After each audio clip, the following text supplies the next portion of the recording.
Preview.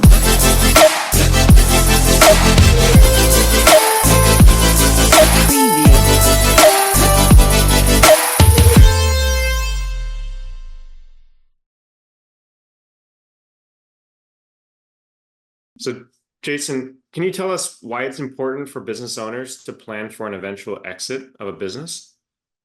Yeah, absolutely. So, oftentimes, business owners, especially if they are first generation business owners, so let's say they've started their own business and they started it, a number of years ago.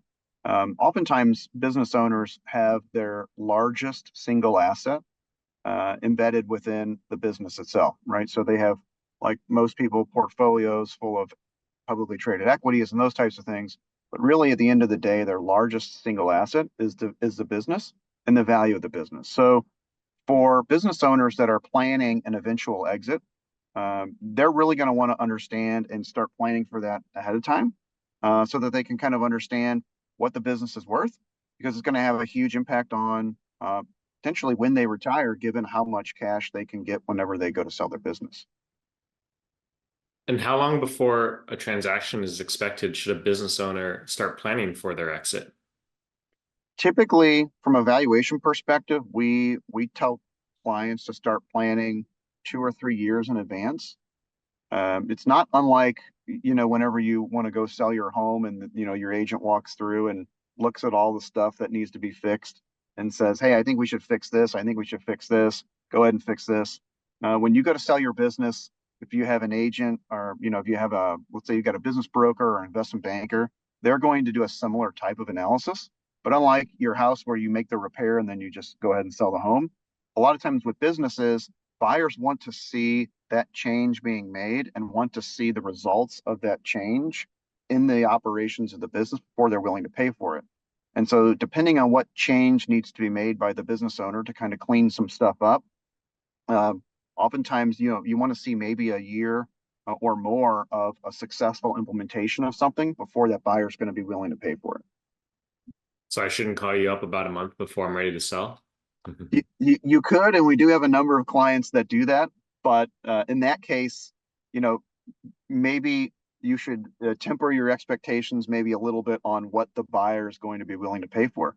You can sell the business, but it may not be as high of a multiple, because if the buyer has to make those changes and it's going to bear the risk of seeing the fruits of their labor, then that's not something that the buyer is typically willing to pay for.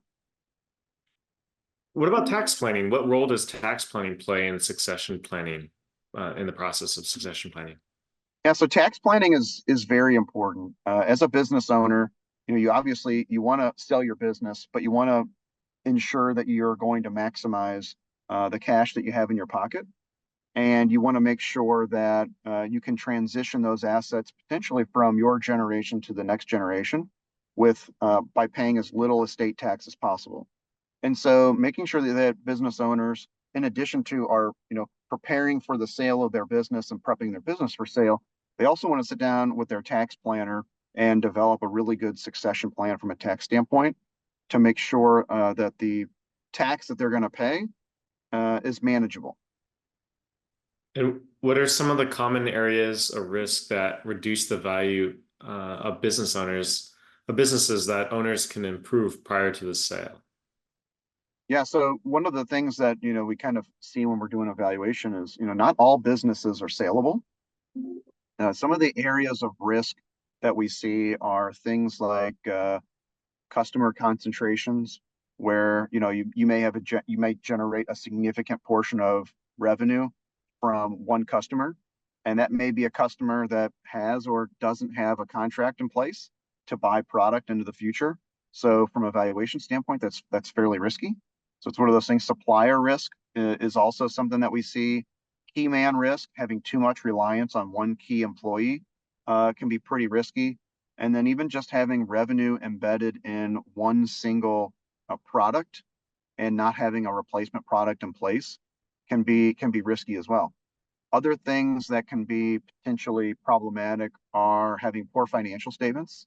So depending on the financial records, if somebody's going to take their business to market and they don't have good financial records, having the good financial records isn't going to lead to an increased multiple when you go to sell it, but if you have poor records, it can lead to a lower multiple, right? And so making sure that your books are buttoned up are super important. And other areas that we see things, capital expenditures that have been put off.